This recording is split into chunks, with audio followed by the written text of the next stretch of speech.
주님께서 이 자리에 함께 하십니다.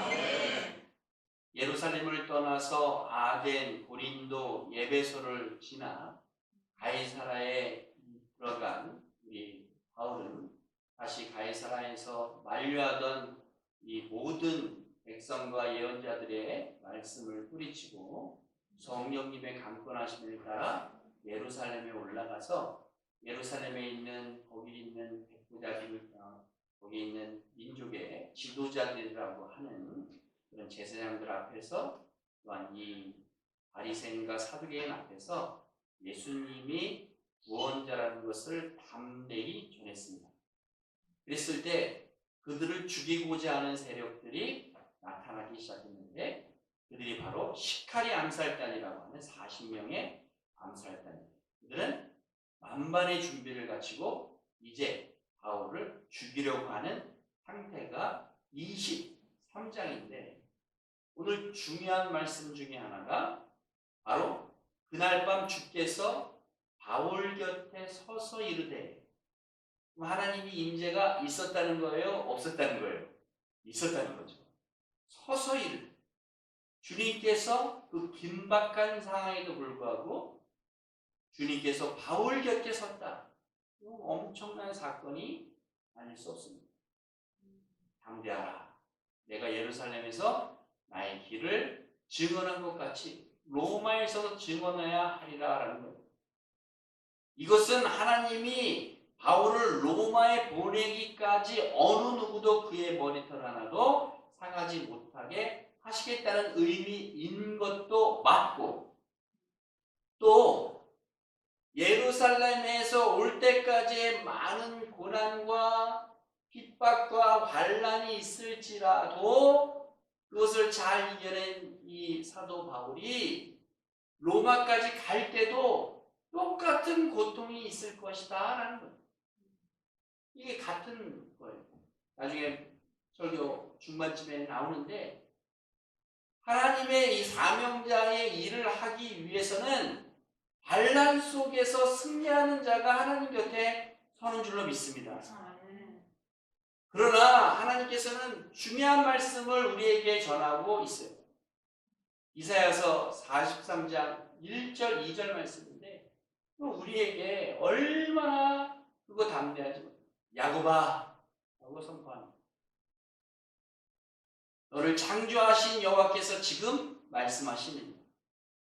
이스라엘아 너를 지으신 이가 말씀하시느니라. 너는 두려워 말라. 내가 너를 구속하였고 내가 너를 지명하여 불렀나니 너는 내 것이다. 할렐루야. 하나님께서 어떻게 하셨대요? 지명하여 부르셨다. 70억 인구 중에서 대한민국에서 우리 사랑하는 성도님 하나하나를 지명하여 불렀다. 가수 엄정화 씨 아시죠? 가수 엄정화 씨가 예수님을 믿지 않고 자기 그 앨범 2집, 3집 낼 때까지 구술했다 그래요. 그랬는데 어느 날 그 중학교 때부터 그 친구가 계속 교회에 나가야 된다. 그때 뭐 교회 나가서 뭐 하느냐. 그리고 또 그 개그맨 이영자 씨가 하나님이 너를 사랑하신다라고 연말이면 문자 보내고 같이 지내고 했었는데도 불구하고 하나님과 나는 별로 상관없는 사람이라고 생각했는데 하나님이 어느 날 남산에 있을 때 이 엄정화 씨한테 임재가 되고 교회 앞에서 거기서 이제 하나님의 영적 기도를 친구와 함께 드렸다고 그러는데 그때 친구가 소개한 구절이 바로 이거. 이번에 엄정화 씨 간증을 명절에 보았는데 이 말씀이 너무 은혜가 됐는데 그 은혜 된 것을 같이 나누고자 말씀드립니다. 내가 너를 지명하여 불렀나니 너는 내 것이다. 하나님께서는 사명자한테는 또한 거룩하신 성도님들한테는 지명하여 불렀다는 것을 잊지 말아야 하고 2절 말씀에 내가 물 가운데 지날 때에 내가 너와 함께 할 것이다. 강을 건널 때 물이 너를 침몰하지 못할 것이며 내가 불 가운데로 지나갈 때에 타지도 아니할 것이요 불꽃이 너를 사르지도 못하리라. 할렐루야. 어떤 환경이 있을지 지날지라도 물을 지날지라도 빠지지 아니하고 또 불 가운데 지날지라도 타지 않는다. 할렐루야. 천국 백성은 이런 사람들인 거예요. 계시록 7장 14절 말씀, 오늘 이 새벽에 넣은 첨가한 말씀이나 화면에는 없을 텐데, 계시록 7장 14절 말씀, 내가 말하기를 내 주여 당신이 아시나이다 하니 그가 나에게 이르되 이는 환난에서 나오는 자들인데 어린 양의 피에 그것을 씻어 뛰게 하였느니라. 할렐루야. 예수 그리스도의 피로 덧입은 사람들은 환난 가운데 승리한 사람들인 줄로 믿습니다. 환난 가운데 승리하는 사람들이 천국을 침노하는 자들이에요. 어떤 어려움이 있을 때라도 세상과 타협하지 아니하고 하나님과 함께 하시는 분, 환난을 극복하는 것이야말로 진정한 하나님의 백성이라 할 수 있습니다. 내가 하나님의 백성인지 아닌지는 어디서 판단할 수 있느냐? 바로 천국 백성, 환난 중에 내가 이겨야 될 것입니다. 사랑하는 성도 여러분, 귀신을 믿습니까? 귀신이 있죠. 귀신 믿는 사람들은 어디 가요? 지옥 가는 거예요. 하나님 믿는 사람들은 어디 가요? 천국 가는 거예요. 하나님 믿는 사람들은 어떤 사람들이에요? 환난을 승리하는 사람들. 할렐루야. 환난 가운데 하나님이 나와 함께 하신다. 어려움 가운데 나와 함께 하신다. 내 사업도에 하나님이 함께 하신다. 내 직장에 하나님과 함께 하신다. 내 가정에 함께 하신다. 내 자녀에게 함께 하신다. 한 그런 능력의 하나님을 함께 하신다는 하나님. 또 환난 가운데 승리하는 성도들이 되기를 주님의 이름으로 축복드립니다. 20절 말씀에 오면 유대인들이 공모하여 당신이 바울에 대하여 더 자세한 것을 묻기 위함이라 하고 그랬어요. 유대인들이 죽이고자 이제 결심을 한 거예요. 표준 세번역에 보면 유대 사람들이 바울에 관하여 좀 더 정확하게 캐물어 보려는 척하면서 내가 그를 의회로 끌어내어 오라고 해달라고 대장님께 청하기로 뜻을 모았습니다 라고 한 이야기예요. 그러니까 지금 갇혀있는 상태에서 끌어내서 이동 중에 이 시카리 암살단 40명의 암살단이 바울을 죽이려고 한다는 것을 죽이려고 한다는 거예요. 그랬을 때 암살 공모를 한 사람들은 누구냐? 대제사장들과 사두개인들과 유대의 율법을 지키겠다 하는 사람들. 유대의 율법을 지키겠다고 하는 사람들이 뭐 하는 거예요? 죽이겠다는 거예요. 어떻게 죽이겠느냐? 내가 물 한 모금도 안 마시고 내가 음식도 안 먹을 정도로 죽이겠다는 거예요. 그들의 목적은 오로지 바울을 죽이는 데 있었기 때문에 수단과 방법이 중요하지 않고 결과만 필요했던 거예요. 얼마나 바울을 죽이고 싶은 심정인지 잘 알려주는 사례인 것입니다. 그러나 이들이 바울을 살해한 목적의 배후에는 예수 그리스도에 대한 적대 감정이 도사리고 있는 거예요. 우리가 정치적으로 보나 사회적으로 보나 우리 교회가 계속 약화해 대가는 것 이유는 사단이 예수 그리스도에 대한 구원에 대한 적대적인 감정이 있기 때문에 교회가 흔들리는 거예요. 교회를 흔들어서 터뜨려서 분쇄시키려고 하는 거예요. 그러나 하나님의 사명자들은 그런 것에 용납되어서도 안 되고 승리자들이 그 환난에서 극복할 것이면 저희는 믿습니다. 우리가 그러면 21절에 보니까 바울이 죽기 전에도 먹지도 아니하고 마시지도 아니라고 맹세한 40여 명이 그를 죽이려고 한 거예요. 어떠한 이유에서도 40명이 그 한 명을 죽이려 하는 암살할 명분이 없어요. 죄가 있어야 죽이죠. 또 죄가 있은들 할지라도 율법을 지키겠다는 율법에 무엇이 있어요? 십계명 제6장, 십계명 제6계명이 뭐예요? 출애굽기 20장 13절 말씀에 나오는데 살인하지 말아요. 살인하지 말아요. 심판은요 우리가 하는 게 아니라 하나님께서 하시는 줄로 믿습니다. 내가 형제를 미워하는 것도 살인하는 자다. 예수님께서는 내 형제를 미워하는 것도 살인하는 자와 같다. 그러니까 우리는 심판자들이 아니라 우리는 전달자요 선포자일 뿐이지 심판자가 아닌데 우리는 남들을 매일 심판해. 누구는 어떻고 누구는 어떻고 누구는 어떻고 이 내가 심판의 이 명분을 받았습니까? 아니면 어떤 권리로 심판을 하는 거예요? 어떤 이유에서든 간에 내 완전한 적도 심판의 대상자가 아니라 사랑의 대상자인 줄로 믿습니다. 베드로가 얼만큼이나 용서해야 될 겁니까? 내가 7번 하리까 했을 때 예수님께서는 7번에 70번이라도 영원한 사랑으로 그를 감찰하는 하나님의 말이 있는데 왜 이 율법을 지키고 율법의 수호자들이 정신이 이 사단에 묶여서 죄와 사망의 법에 묶여서 그를 살인하려고 하는 거예요.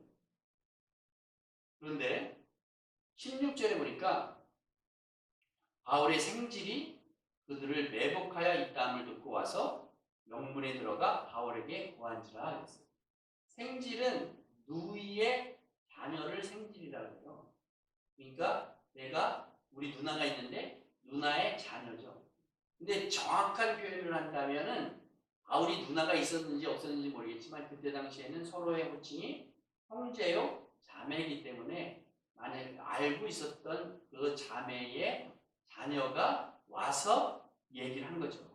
여기 매복되어 있으니까 아마 바울이 죽을 것입니다. 죽이고자 합니다. 라고 고백이 되었습니다. 그러나 그 배후에는 하나님의 보호가 있었던 거예요. 즉 하나님은 바울에게 로마에서 복음 전파 사명을 주었기 때문에 그를 예루살렘에서 죽도록 결코 내버려 두시지 아니하신 것입니다. 한마디로 바울은 죽이려 해도 죽지 못할 사람인 거예요. 결단코 사명자는 그 사명이 끝나기 전에는 결코 죽지 않습니다. 그래서 엘리야는 까마귀를 통하여 구원을 받았고 다니엘은 사자 그리스도 보호를 받았고 사드락과 메삭과 아벤누고는 불 가운데 살아났으며 다윗은 사망의 음침한 골짜기에서 구원을 받았습니다.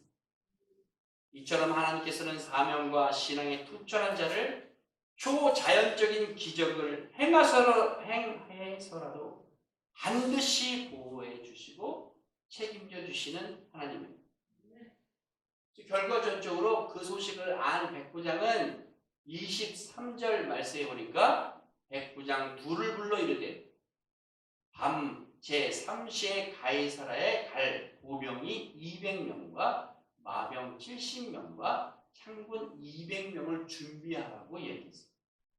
생질로부터 정보를 입수한 천부장은 바울의 신변을 보호하기 위해서 보병 200명, 마병 70명, 창군이 200명으로 한 명을 호송토록 합니다. 이게 말이나 됩니까? 말도 안 되는 일을 지금 하고 있는 거예요. 하나님의 명령을 하면 이방인일지라도 안 믿는 사람일지라도 하나님이 사용하셔서 그를 보호하시는 줄로 믿습니다.